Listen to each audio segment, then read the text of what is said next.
everybody and welcome back to my channel. If you're new here, my name is Gemma and I create weekly art content, so lots of paintings, drawings and hauls. So if that sounds like something interesting to you, make sure you subscribe. In today's video I'm going to be working on 3 Pinterest inspired watercolour paintings, and I've taken inspiration from abstract watercolour paintings on Pinterest. Now this style of painting is hugely popular at the moment on Pinterest and Instagram, so I think if you are looking to try this out, this is going to be a really good video for you. So let's get straight into these paintings. This very first idea is an abstract painting using a limited palette. So I'm just using my blues, greens, and I do add a little bit of purple and yellow in this piece as well.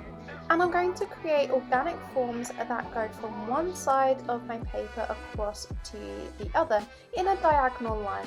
And I'm not sketching any of my work out beforehand. I'm just going in freehand and deciding what shapes I want where on my piece.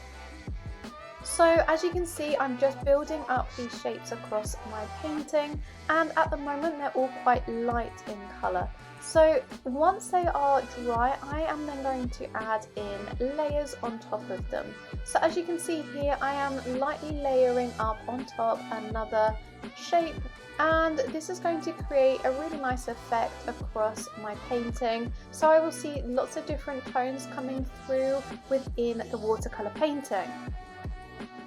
You can also use the wet and wet technique within this piece so that you can get some really interesting variations across one shape, where you might have a darker section and a lighter section because of where you've added that wet and wet.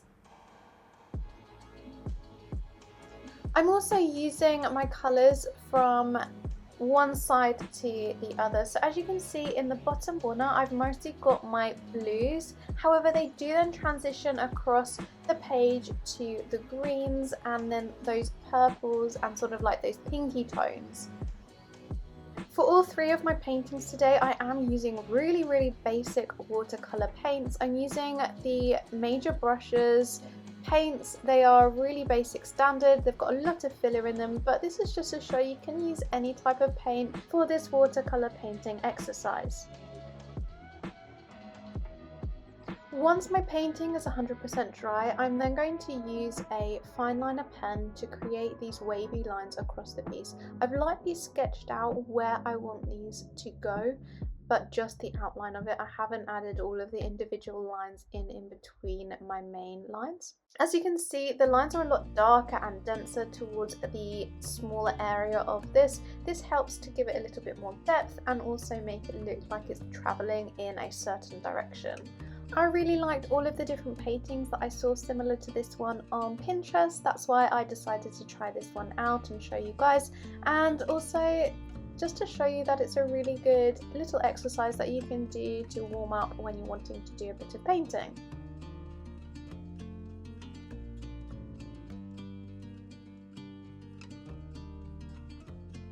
If you feel that you need additional lines in your piece like I did here, you can simply just add these in. You don't need to then add a sketch in first, you can just go straight in.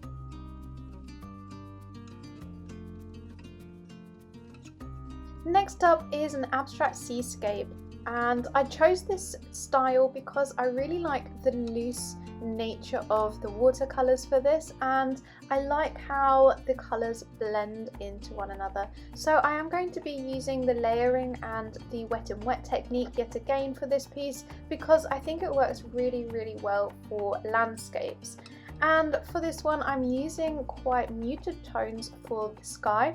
So I'm adding in some really pretty blues and pinks to show that sunset, and I'm layering and adding the wet and wet technique for this to show where those different clouds are for my painting. Next up, I'm then going to start working on the horizon line and where there may have been a couple of edges of land towards the coast there. And I'm going to mimic the tones that I can see in the sky across the top body of the water, because I want to show the reflection of the sunset on the water.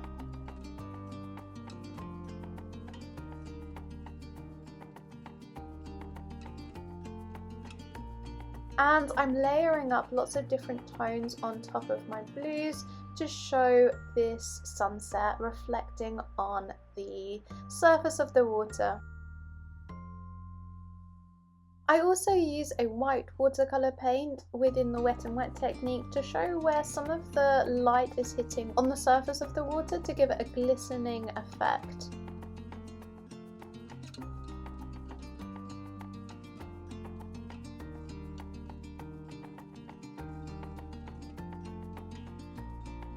The third watercolour idea that I saw on Pinterest is to use these circular organic shapes to create a painting, and I'm just varying the sizes of my circles and I'm using different tones of red and pink to create the piece.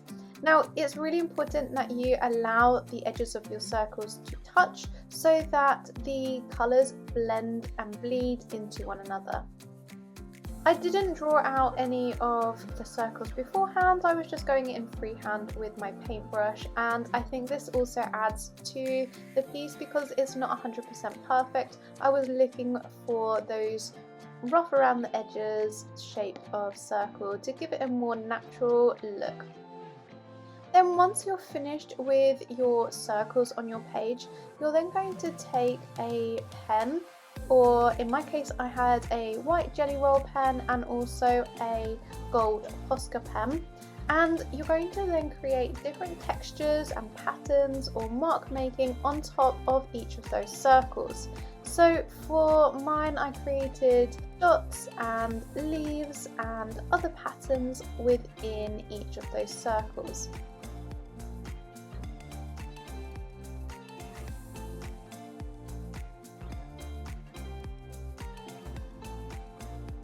This is a really good activity just to get you thinking about mark making and adding in different patterns. You don't have to think about what you're going to add on each of the circles all that much. It can just be instinctive, which I think is a really fun part of art. And again, I didn't sketch any of these out beforehand. I just went in freehand with my Posca pen and my jelly roll pen. And I think also having the gold in there helps to break up against the white, so it's a good idea to have a couple of different coloured pens for when you are adding in your details on the top of your circles. You could try using a black biro or a fine liner like I did in the first painting. It's up to you what colour you overlap with, but I think it really finishes it off well by adding these patterns on top of the actual painting.